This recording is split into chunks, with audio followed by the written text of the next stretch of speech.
To enjoy retro and arcade gaming, you need a good game controller.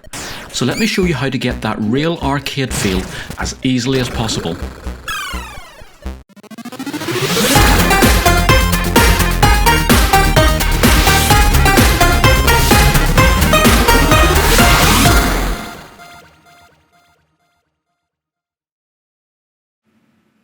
Hi and welcome to Bytes and Bits.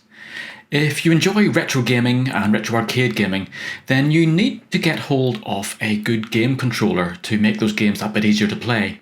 Using keyboard keys is very awkward. Okay, back in the day on BBC Micro and stuff, then that was how you played games. But things like Commodore 64 and especially arcade stuff, they all relied on a good arcade stick. Now you've all probably got hold of things like your Xbox controllers. You might even have some of these retro gamepads for things like the NES and Super NES emulation. But if it is something like the Commodore 64 or the actual arcade machines, then really you can't beat the feel of a proper arcade stick.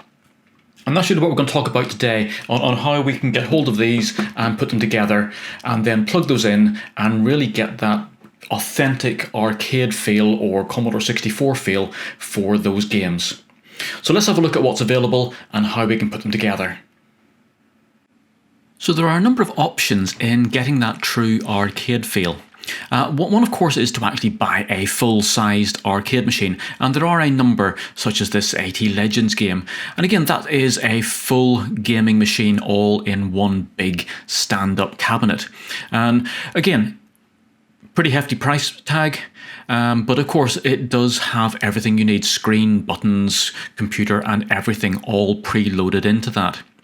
Now if you have the space and the money, then perhaps that is the way for you to go.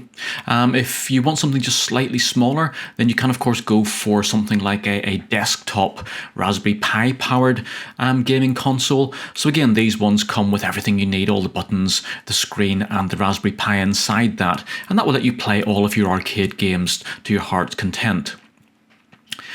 Going down the DIY route then, we can of course buy arcade cabinets, and this here is again a tabletop one, and again we just need to fit in buttons into that and a screen and a computer. But for me, these are all still a bit big.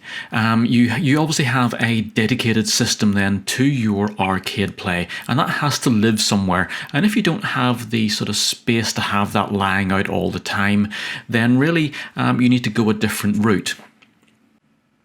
So I already have my computer all set up with my emulators and my games. And if I'm going to play a game, it's really going to be taking a break from work for a few minutes or in the evening playing a few games. And this is the computer I'm actually going to use to do that.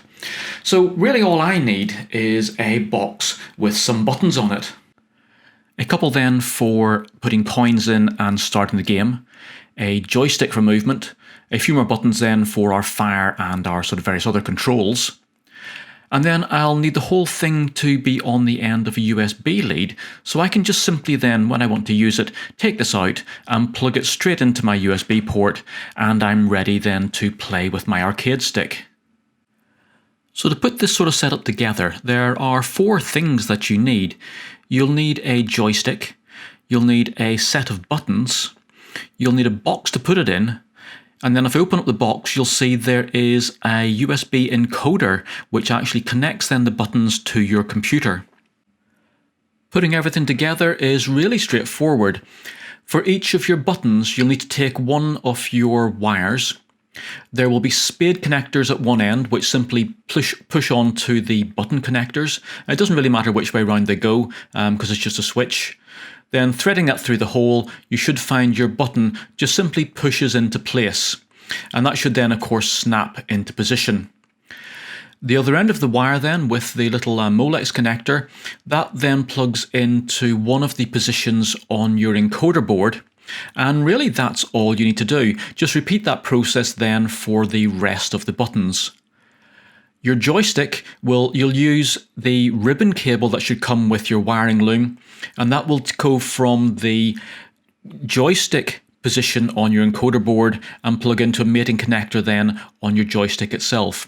And the joystick, of course, just simply attaching under the base of your lid with 4 screws. As for the encoder board, I've just used a hot glue gun to glue that onto the base of my box, and that is absolutely fine.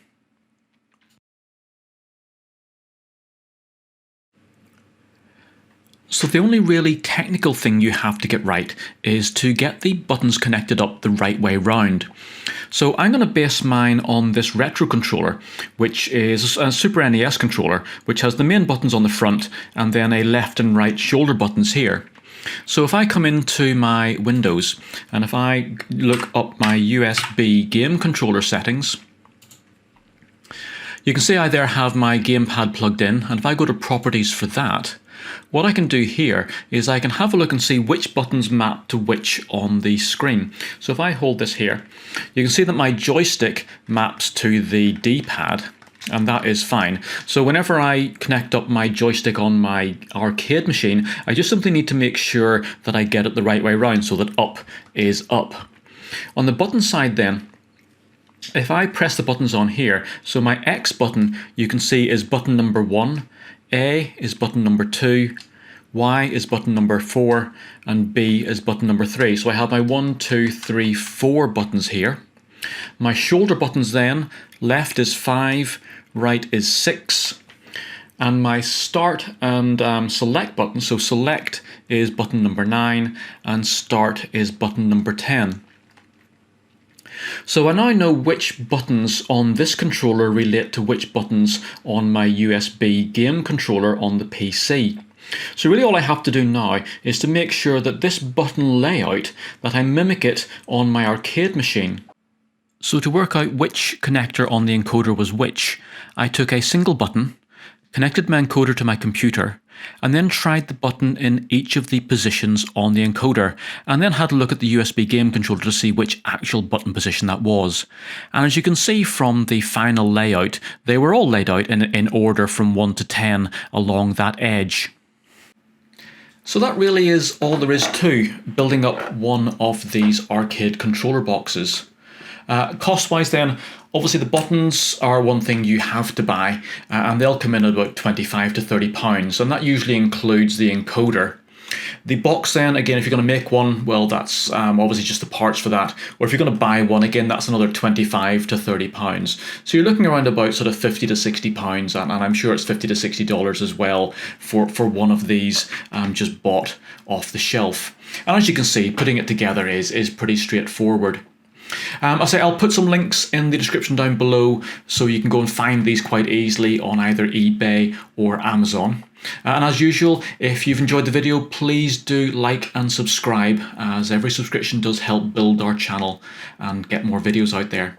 So, hope you enjoyed that, and hopefully we'll see you again soon in another video. Bye for now. For more games programming, electronics projects, and retro gaming, please make sure you like this video, subscribe to my YouTube channel, and visit my website.